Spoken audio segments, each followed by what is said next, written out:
Pan American Airlines. May I help you? Yeah, I'm calling about airplane tickets. Single discount tickets to one of your popular vacation spots. Yes, sir. I will look that up for you. We have an individual round trip ticket to Acapulco for $240. An individual round trip ticket to Rio de Janeiro for $320. An individual round. I don't have a passport yet. How about popular vacation spots in the United States? One way. Yes, sir. One way. Let me see. We offer one-way tickets to Miami for $140. One-way fare to Washington, D.C. is $150. Oh, no, not Washington, D.C. All right. We have one-way tickets aboard our new boat, 727s, to New York City for $120. And of course, the always popular destination of Honolulu, Hawaii, which go for $200 one way.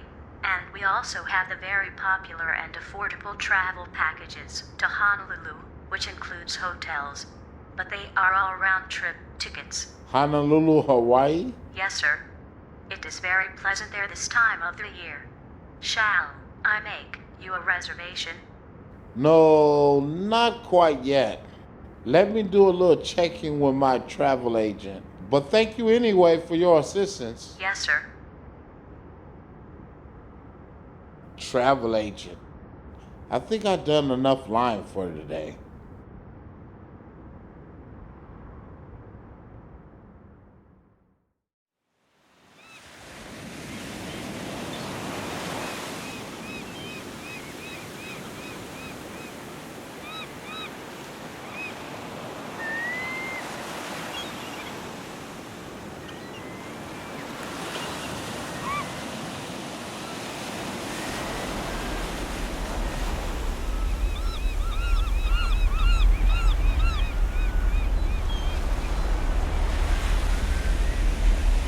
Only three of you. Well, I'm surprised that Angela lost the fight.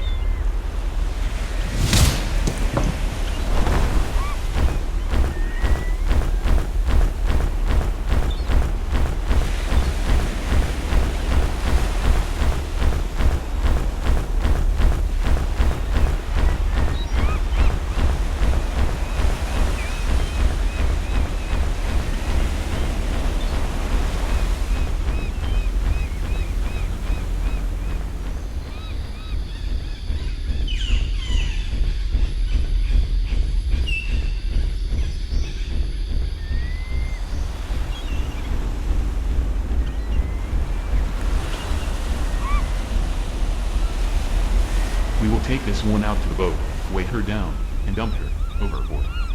We'll be right back for that thing. Keep your eyes open for anyone who might accidentally become a witness. Make sure they don't come too close.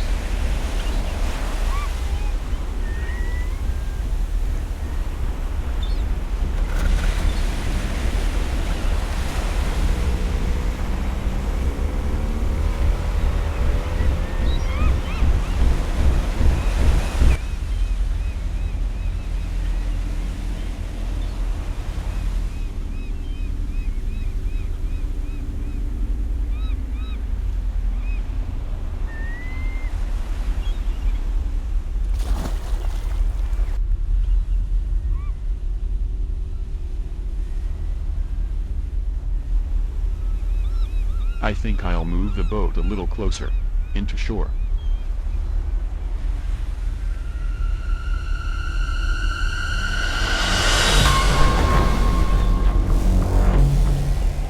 He tripped us.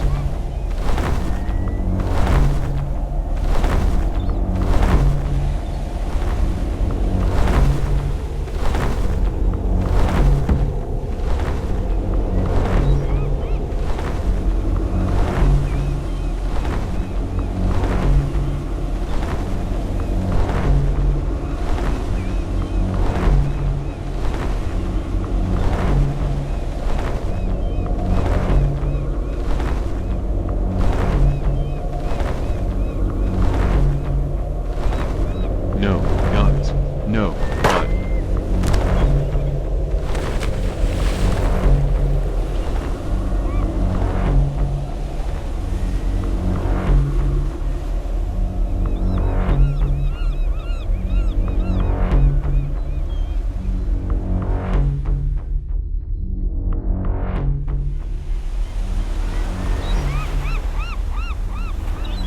Very brave, Angela. Very proud to have known you. You're like a daughter to me.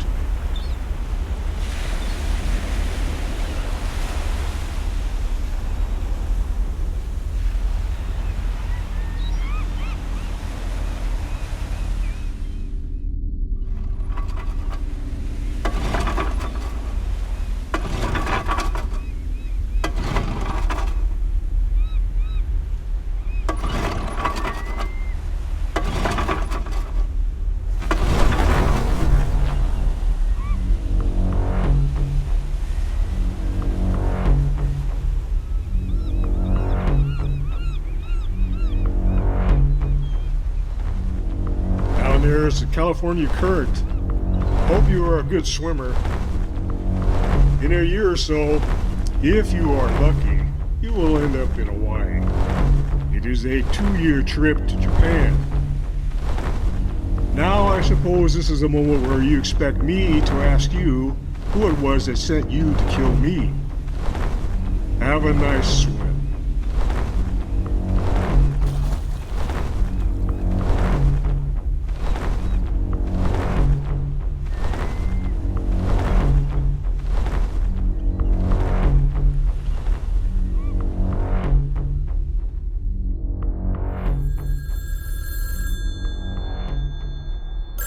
Oh God, I hope it's not this FBI agent calling me back.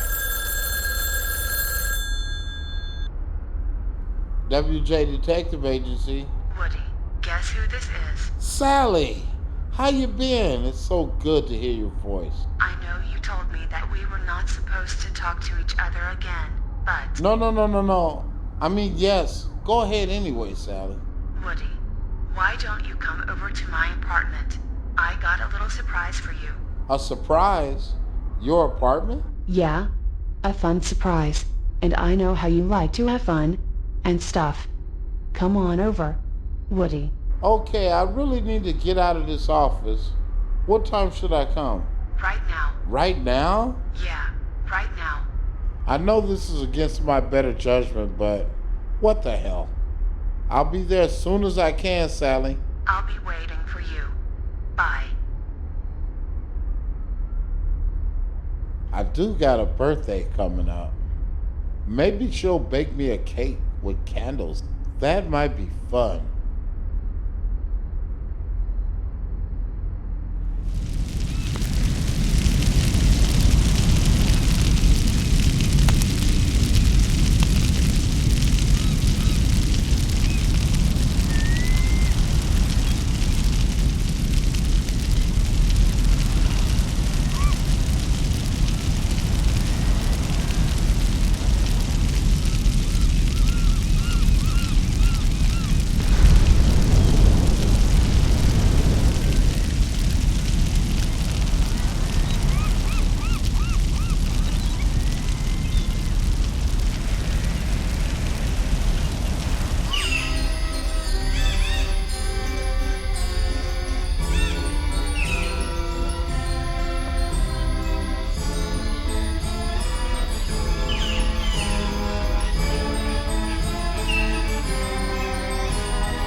Woody, come on in. Sally, you're in your bathrobe. I know.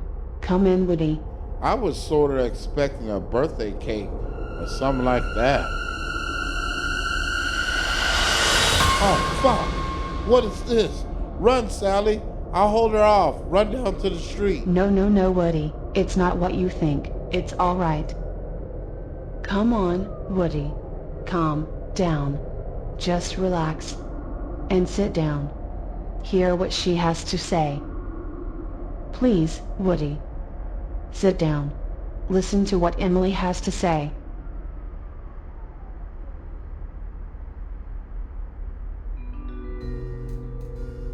So, you see, Emily was part of a big weirdo science experiment that her science professor dad had created. She ran away from it, and him. She changed her name. She joined the Army Nurses Corps. She wanted to help people. She ran away again when her father showed up at her restaurant. She just couldn't deal with what weirdo science and what sicko Vietnam had done to her. She had to run away again because some people had come to kill her and her dad. Professor Klinkenbeard was the only person who really loved her, and she thinks something very bad has happened to him. Gosh, Sally, what am I supposed to do? We need to go back to the Navy docks. That is the only place where I can find answers. I cannot go back to my father's university office. There's no way I'm returning to the Navy dock. In fact, Sally, I gotta get out of town permanently. The FBI may be on to us, and I gotta disappear. I don't want to have to deal with the federal government. So you were planning to get out of town? And what? Leave me behind? You really planned to do that? I thought you were brave. You stood up for people? You were my hero? You stood up to Professor Birdman over at the Victoria House? And now you want to what? Run and hide? Come on, Sally, don't say that. We need to go back to the Navy docks. You need to use your investigative talents and resources and all that stuff and figure this out for Emily. She needs us. She has no one else. Who is it? My name is Tom Jeffers. I am with the FBI. I need to talk with Miss Sally Unfried. I have questions for her. Please let me in. It will only take a few minutes. Miss Unfried is not in any kind of trouble. I promise you that. Just a moment. I'm not dressed.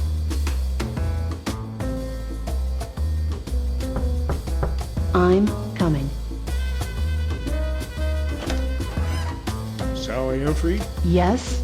Miss Unfried, my name is Thomas Jeffers. I am an agent with the FBI. I need to ask you a few questions. May I come in? This will be very short. Okay. Sure. Come in, FBI man. Thank you. I'll get right to the point. Miss Unfried, did you know a nurse named Caroline Jennings? Yes. She once worked at San Francisco General Hospital, where I now work. I took over her old job, treating concussion patients, mostly. I visited her once at her house. The house on the corner of Baker and Prentice Streets? Yeah, the big Victorian house. So you were friends? No, I just returned one of her crystal wine glasses that she had left at the hospital cafeteria. I see. Miss Unfried, do you know a detective named Woodrow Jackson? Yeah, I know him. Kind of, sort of. Miss Unfried, you were arrested for breaking and entering a building down at the Navy docks, along with Detective Jackson, who was given a lesser charge that was dismissed. Can you explain that? I wanted to see what was inside those buildings, so I hired Detective Jackson to help me. He was a patient at the hospital for about a week. Uh-huh. What made you want to do that? Look inside the buildings, I mean. Carolyn Jennings talked about those buildings once in the hospital cafeteria. I thought it was all very strange. And so, I got curious. You know, I am just a very curious person, I guess. So, it was just a little adventure on my day off. A little adventure. So what did you find at the Navy docks? Anything that would explain Caroline Jennings' interest in the place? I found nothing. Absolutely Nothing. Miss Unfried, do you know where Caroline Jennings is? No. I sure don't. So what is this all about? Is Carolyn in trouble? To be honest with you, Miss Unfried, I have no idea what this is all about. At least until I can find this mysterious Caroline Jennings. Thank you for your time, Miss Unfried. Oh, Miss Unfried, Yes? have you ever talked with Detective Jackson anytime after your little adventure? No. Never saw him again. Okay, Miss Unfried, thank you for your time. Goodbye.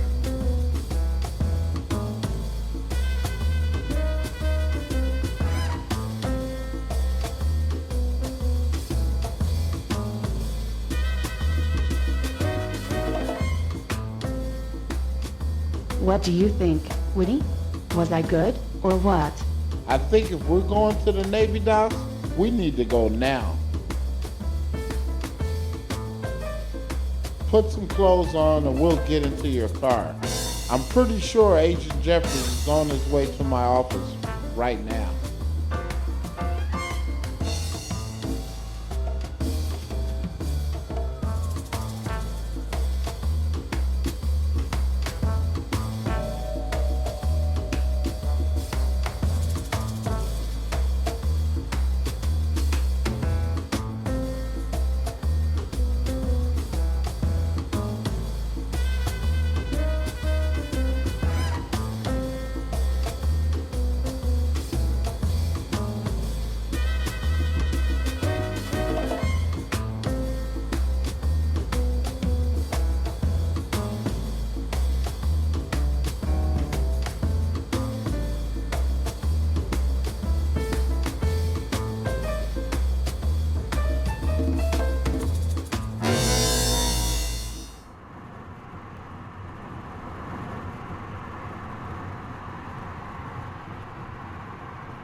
Emily, maybe you should lay down lower in the seat. You said your father told you to hide. Maybe you should do that. That's a good idea, Emily. Lay down. Low.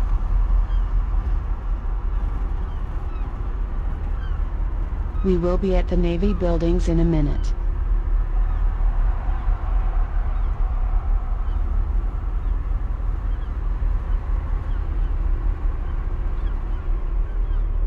The destroyer's gone. No more security guard, just this padlock gate. It should be no problem getting through this.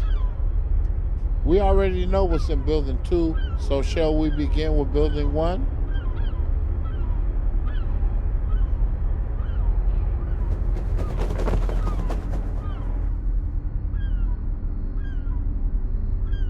Gosh, Woody. What a dump. It looks like Macy's after a big clothing sale. It looks like people changed their clothes or something in here. That's the way it looks. The question is, was it voluntary or forced? A lot of these clothes have tags from San Francisco shops. I recognize them. There's a pair of coveralls hanging over there. Much more civilian clothes here than coveralls. They were changing from street clothes into coveralls.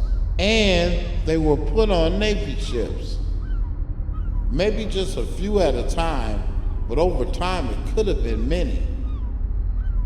I know what this place was. What was it, Woody? This was an internment center. Wow. My father would not create something like that. My father was not responsible for what you see here. We need to find out where that destroyer went. And I know just how to do that. Come on, Sally Unfried. Come on, Emily Klinkenbeard. We are all going back to Sally's apartment. That is now my new office and my new base of operations. Oh, cool.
Hello, Marvin. This is Woody Jackson, remember? From the Empire Jazz Club. Hey there, big bad detective. How are you doing? Marvin, I need your help. What is it, Brother Jackson? I cannot overstate how important this is, and risky too. What is it? Woody, I need to find out where a certain destroyer docked in San Francisco was sent to. ship movements are classified, my friend. You know that, don't you? I figure there were. Do you have the ship's number? DD748. Do you need any more info about it? Nope. That will do it. I'll get back to you. And Marvin, I have a new phone number. It's 415-215-8794. Okay, detective. We will have to get together sometime at the Empire Jazz Club. I will talk with you soon.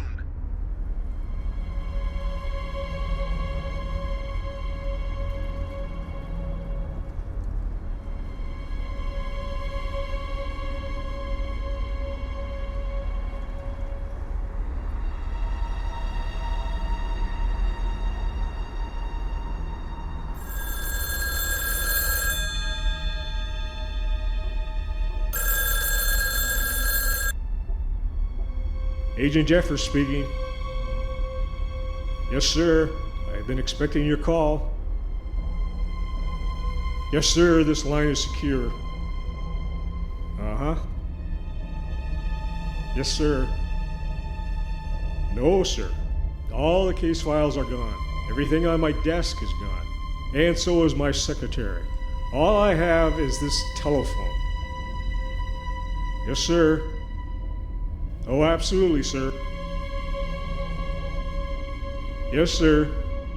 Goodbye, sir.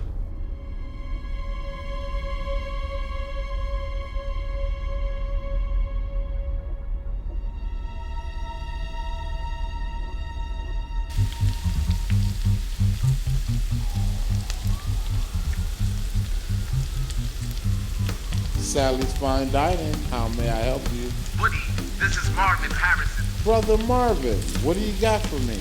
Destroyer DT-748, the USS John J. O'Sullivan, left San Francisco Navy Dock 11 8 days ago.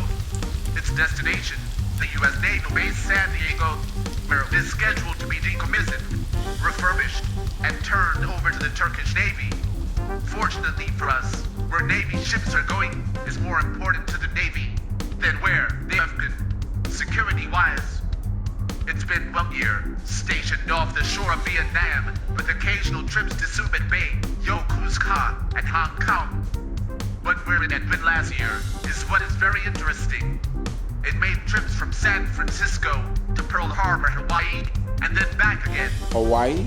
Yes, but there is more to it than that. From Pearl Harbor, DT-748 traveled to the north shore of Molokai Island, where it remained for about 2 weeks, and then back to Pearl Harbor, and then back to Molokai, and then back to San Francisco. This route was repeated over and over again, at about 3-month intervals, for an entire year. The North Shore of Molokai Island? That's right. It is about a 40-mile trip. It is a slightly dangerous place for a destroyer to drop anchor, but safe for smaller boats. The two good harbors in Molokai are on the south shore. And Woody, there is something very important about the northwestern part of Molokai Island that you should know about. What is that? The northwestern section of Molokai is called the Kalaipaka Peninsula, famously known for the Kalawao Hospital and the Kalaipaka Leper Colony. Leper colony? That's right. But leprosy's been eradicated, hasn't it? I'm pretty sure it has, but I'm no expert on the subject. So the ship wasn't moving lepers or supplies of lepers into the island? Not very likely. A Navy ship would not be doing that. Look, Brother Jackson, if you are planning an investigative trip to that island, you can use the Molokai airport. But if you are planning to do something a little over-adventurous or illegal, then I suggest you charter yourself a boat in Honolulu. In case of an emergency or a quiet escape, it is a much better way to get off the island. It would take one little phone call to shut down the entire Molokai airport. Okay, thanks, Marvin. Great job as always. I owe you one. Be safe, Brother Woody. See you around. Gosh, Woody, Ilepa Colony? Don't worry, it's obviously a cover for something else. It fits a cover-up scenario perfectly. I'm convinced there's something there on the island, and it's not a colony of lepers. My people are there. Okay, we need to combine our resources. We need to buy plane tickets to Honolulu, Hawaii. We're leaving as soon as we can get our money and stuff together. I have money. Me too. I got $450 in my bank account and $500 in U.S. savings bonds. How much do you got, Emily? Let me check. $1,148,723.78.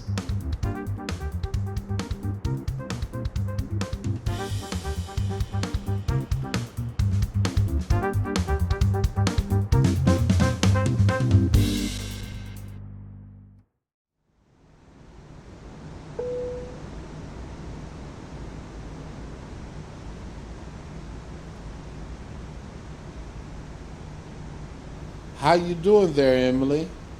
And how about you, Sally? I'm doing really good. This is so exciting. This is a big adventure for me and Sally, but this has to be something much more for you, Emily. Something very important that no one of us can really understand.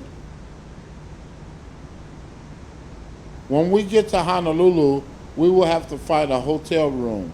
Something inconspicuous. Something near the beach? Yeah, near the beach. Something inconspicuous. Something near the beach. We will also need to get more clothes. But Sally, no bikinis. Okay. No bikinis. And we will need to charter a small boat.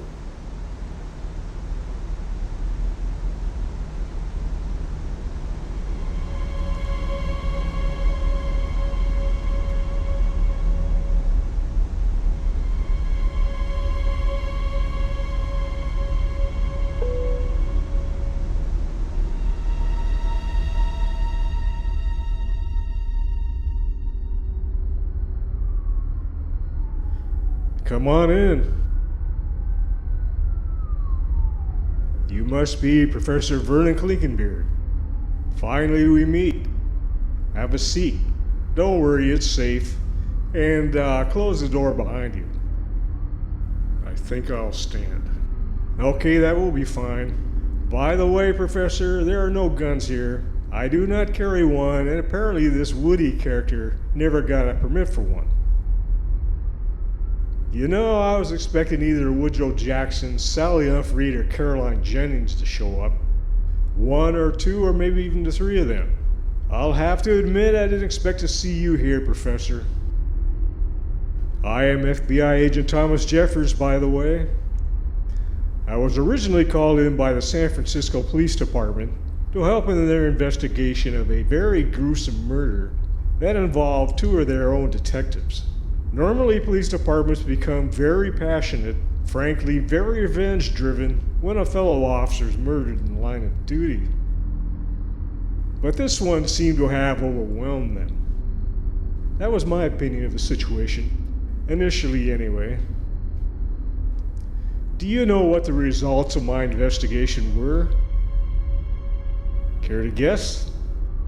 The results were, there is no more investigation. There are no more boxes of evidence, no more blood samples, no more pictures, no more detectives or FBI agents on the case. So, because of all this, I decided to take a few weeks of vacation, which was enthusiastically approved by the director of the FBI himself. And I decided to take my vacation in this miserable little office here.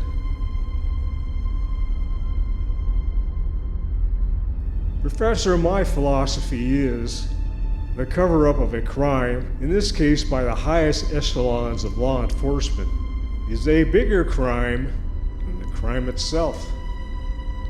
That is why I am here. This is the place where I thought I could best begin my investigation of this bigger crime. Right here in the little office of Detective Woodrow Jackson. I could not find much overwhelming evidence connecting any of those three to the crimes at the Victoria House. I did, however, seem to find a bigger connection between those three and the bigger crime, the cover-up. And it all seems to involve some empty buildings at a particular Navy dock. You know, when you sit in someone's office for a period of time, you begin to understand a lot about who they are and how they think. And I, being an investigator, began to think of where this person may want to hide things, if there was something they needed to hide. Woody hid away, and I found a handwritten investigative summary. An investigation that involved him, a nurse named Sally Unfried, and a professor named Vernon Klinkenbeard, which ultimately resulted in a meeting at a little restaurant named Caroline's Place. So sit down and explain the rest of the story to me. We have lots of time and I'm all ears. And frankly, Professor Klinkenbeard, at this moment, I may be the only one who wants to listen rather than have you and your daughter Emily sent to the gas chamber.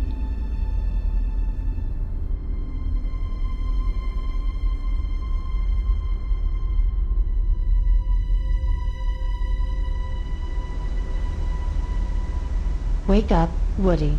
We're almost there. Yikes. I can't wait to get to the beach. What do you think of my bikini, Woody? They say sunshine is good for leprosy. Carolyn can't wait, either. She's getting hungry to eat someone's brains. So, fasten your seatbelt. Wake up, Woody. We'll be there in 20 minutes. Sally? Detective Jackson, you need to be wide awake. It's going to be a big day.